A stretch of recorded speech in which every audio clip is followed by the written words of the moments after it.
BRS నాయకుల విమర్శలు గురువింద సామెత ఉంది. బీఆర్ఎస్ నాయకులు ఇవాళ గతంలో ఇతర పార్టీల వ్యక్తుల నుంచి తీసుకొని అభివృద్ధి అనేటువంటి నామకరణ చేసిందే మీరు.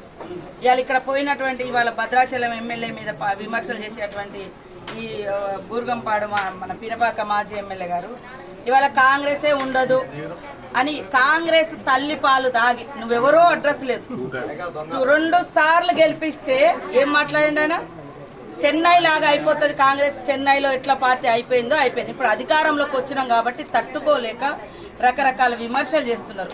వీళ్ళు పోయేటప్పుడేమో మేము అభివృద్ధి కోసమే పోయినామని చెప్పింది. నేను ఆ రోజు కూడా అన్నా, అంటే అభివృద్ధి కోసమే పోయినామని చెప్పేటోళ్ళు రేపు మా పార్టీ కూడా అధికారంలోకి వస్తే మళ్ళీ అభివృద్ధి కోసం ఇటు వస్తారా అని. కాబట్టి వాళ్ళు చేస్తేనేమో నీతి అంట, ఇతరులు చేస్తేనేమో రోత అంట. కాబట్టి ఇట్లాంటి మాటలు మానుకోండి. ఇవాళ భద్రాచలం ఎమ్మెల్యే ఏదైతే వెంకట్రావు గారిని విమర్శించే ముందు నువ్వు వాళ్ళ అత్యాశపడి పోయినావు. పోయి ప్రజల చేత భంగపాటు అయింది. ఇంకొక ఎమ్మెల్యే కూడా టిక్కెట్ కూడా ఇవ్వలేదు. ఆయన ఒక సీనియర్గా